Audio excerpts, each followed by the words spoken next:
Can I speak to you? May I come in for a minute?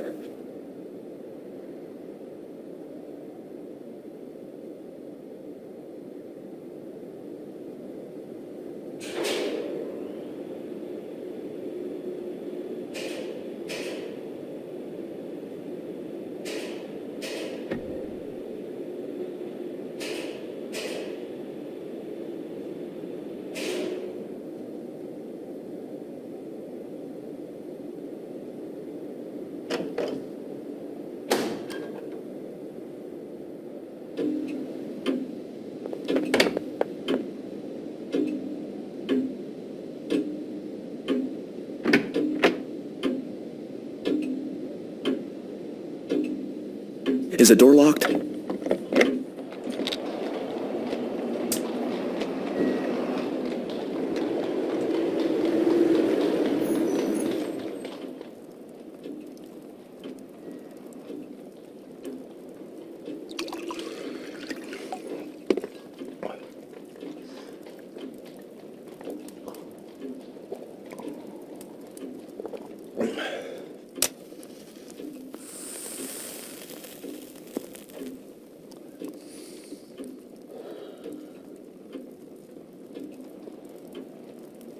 I'm very sorry. It's a mighty liberty, but you look like the kind of man who would understand.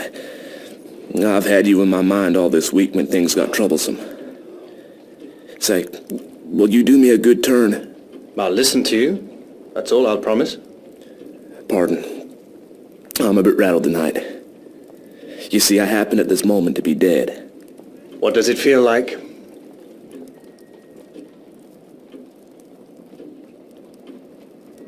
I'm not mad. Yet. Say, sir, I've been watching you, and I reckon you're a cool customer. I reckon, too, you're an honest man and not afraid of playing a bold hand. I'm gonna confide in you. I need help worse than any man ever needed it. I want to know if I can count you in.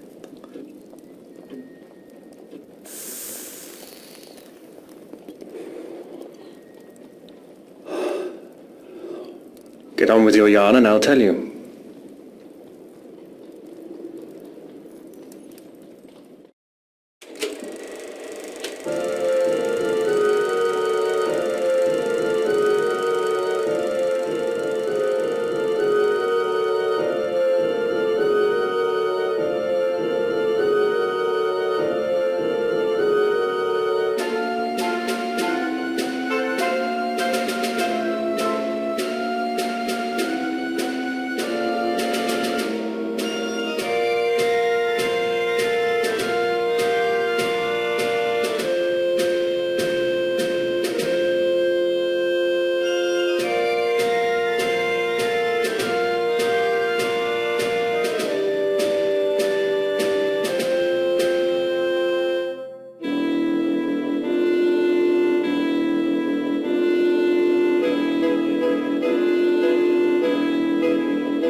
On the 15th day of June, Constantine Karolides is coming to this city.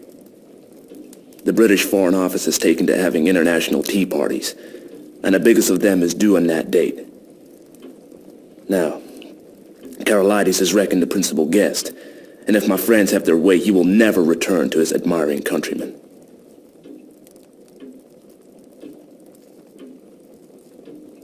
Well, that's simple enough anyhow. You can warn him and keep him at home. And play their game. If he does not come, they win, for he's the only man that can straighten out the tangle.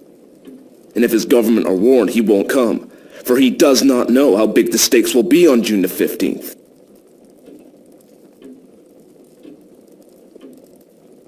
Well, what about the British government? They're not going to let their guests be murdered. Tip them the wink, and they'll take extra precautions. No good. They might stuff your city with plainclothes detectives and double the police, and Constantine would still be a doomed man. He'll be murdered by an Austrian, and there'll be plenty of evidence to show the connivance of the big folk in Vienna and Berlin. It will all be an infernal lie, of course, but the case will look black enough to the world.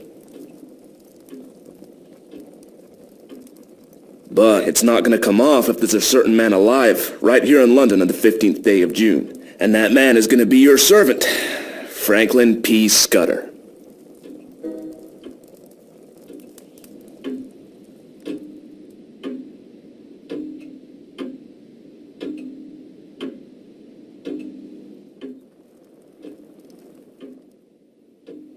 Where did you find out this story? I completed my evidence 10 days ago in Paris. I can't tell you the details now, for it's something of a history. But when I was quite sure in my own mind, I judged it my business to disappear. And I reached this city by a mighty queer circuit. Till yesterday I thought I had muddied my trail some, and was feeling pretty happy. Then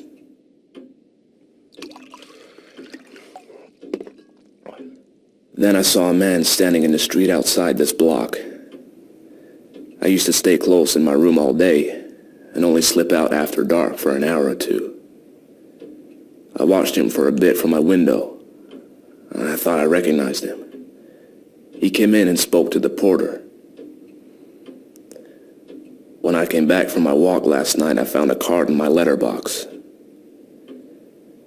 It bore the name of the man I want least to meet on God's earth.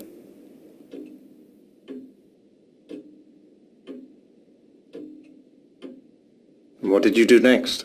I realized I was bottled as sure as a pickled herring, and that there was only one way out. I had to die.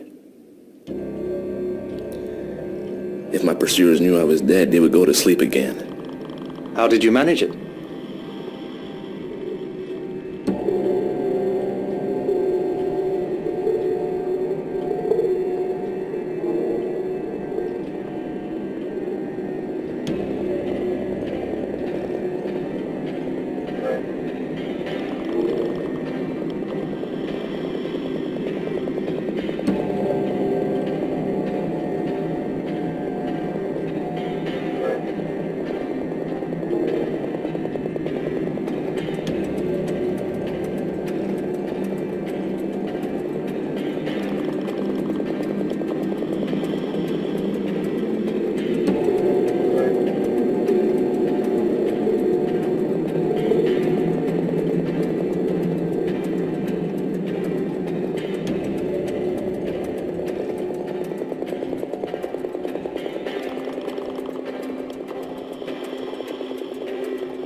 I had you in my mind all day, and there seemed nothing to do but to make an appeal to you.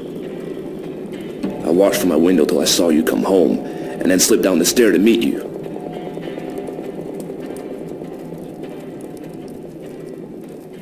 There, sir.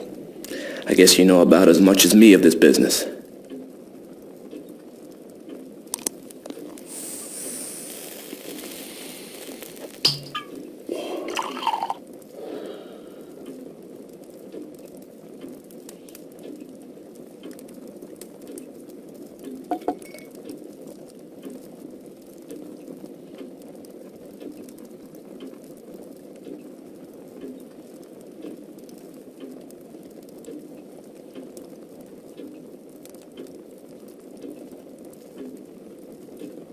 Hand me your key, and I'll take a look at the corpse. Excuse my caution, but I'm bound to verify a bit if I can. I reckon you'd ask for that. But I haven't got it. It's on my chain on the dressing table. I had to leave it behind, for I couldn't leave any clues to breed suspicions. The gentry who are after me are pretty bright-eyed citizens. You'll have to take me on trust for the night, and tomorrow you'll get the proof of the corpse business right enough.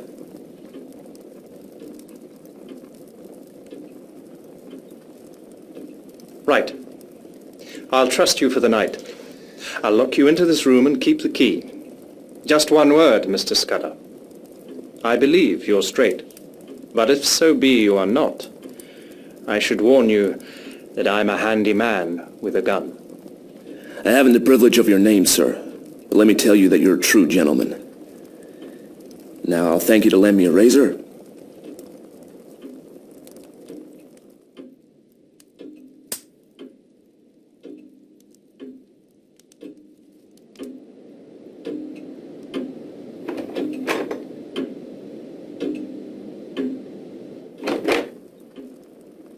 My hat, Mr. Scudder.